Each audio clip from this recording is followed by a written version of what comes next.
Hello everybody on YouTube, this is Super Nintendo, and welcome to the final episode of Shantae Half Genie Hero. Now, I know I said in the last episode that there is one more campaign that I will be doing a full playthrough of. Problem is, this mode wasn't fucking play tested. What mode is this?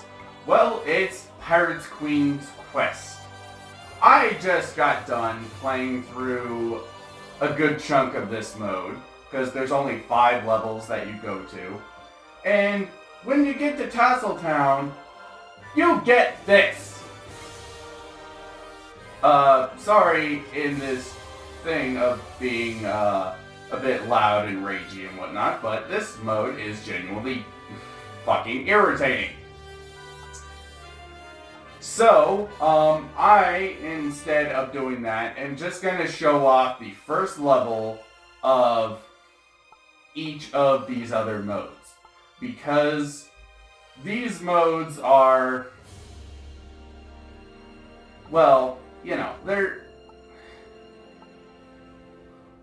a bit different. I kind of like those little, stuffed animal versions of the different characters, making them look kind of chibi. But,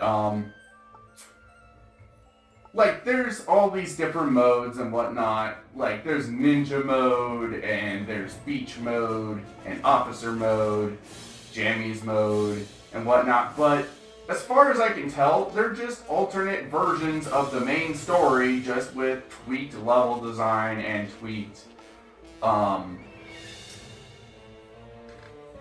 and with a slightly different character. You know. And that's basically what Pirate Quest is. Like, even beyond just the irritating level design and enemy placement and all that other shit. It's just playing through the main story again, with the same locations, again, with mostly the same level design, again. And I don't think I would be able to commentate on this thing. Like, I had a hard enough time doing the Friends to the End mode doing that. But at the very, like, a good chunk of my commentary, I think, was just kind of talking about how I liked how it was like, oh, it's like Friends to the End mode, it's like Sonic Heroes, you got 3 characters, all 3 of them have, like, unique little abilities, but they all roughly play the same.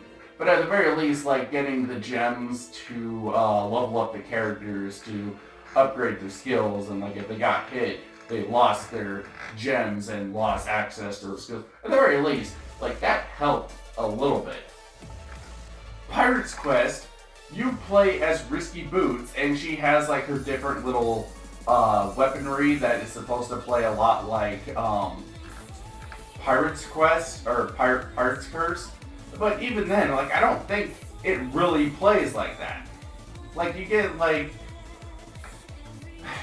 you go to different levels, like Mega Man style, you can go to any one of the levels and whatnot, and it's just, why? You know, like, the biggest problem with the Risky Boots mode is the level design and enemy placement. Like, this mode clearly was not made with her in mind, and not made with any of these fucking characters in mind. You know, like, in Tasseltown, there's a point where there's 2 different types of respawning enemies coming at you constantly that you can't fucking avoid, pretty much, because, like, if you get hit by them, you fall like a fucking rock into a bottomless pit. And, like, it's not like in the normal one where, like, oh, you can go buy healing items and whatnot. No, you gotta, like, go buy, like, enemy drops and stuff if you want healing items, which are random. Like, this is just a bad fucking mode. It really is. It's a bad fucking mode. I haven't played Ninja mode, but judging by the little demo thing you can see down there, it looks like it'd be about the same thing, just with like, oh, Shantae can like cling onto walls and do like a little ninja smoke vanish thing for a second. Okay. like beach mode, you get to like lock yourself in a bubble and you can throw beach balls at people. And I guess she swims faster or something. Mighty Switch Force mode. It's you go through the mode and you can switch between the two. I have to sneeze. Or not. You can switch between the blocks, like foreground and background and stuff, and you know, it's all about like positioning and timing and whatnot. Like, I've played a little bit of Mighty Switch Force, and it's okay for what it is.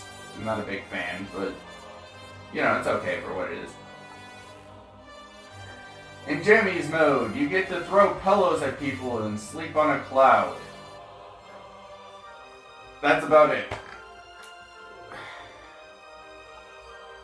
So, yeah, I don't really know what to talk about with these other modes. Like, I already told you guys that I have very mixed opinions on the main game itself. Like, I think the gameplay is fine, but you know, it's fine, but it's like the story is what kind of irritates me with all the rehashing, repeat stuff that they do. Like, they get, like Shantae, she gets fired from her job again, and it has no real bearing on anything because she still saves the day in the end, and she gets her job back in the end, and all this other stuff. Bolo is feeling inferior and wants to be his own person and wants to be his own hero, whatnot, just like in the last game. You know, Roddy is still the best part of this freaking game, but she is like that one point I pointed out in Friends to the End mode where you get to see Roddy's human form when she, like, her alive state, is, like I said, the only real indicator that this is a sequel to Shantae and the Pirate's Curse. Other than that, this game is practically a freaking reboot, or not even that. Really, it's because, like, this doesn't start its own kind of continuity or anything. This, I don't know what this game is. Like, I honestly don't know what to say. Like, I'm really, really hoping that the next Shantae game ends up being a lot better than this. I really do. So, I wish I could, you know, be a bit more helpful, but, yeah. I think that'll do it for this series. So, join me. So, basically, my next series is going to take a bit of time to work on. So, next week, next Monday, starting next Monday, I hope you guys can hold out with Breath of the Wild. I've been working on Breath of the Wild since I was about halfway through this series. And, you know, I got hopefully a lot of that done by the time that this episode comes out. So, join me next time for The Legend of Zelda: Breath of the Wild. I'll see you guys then.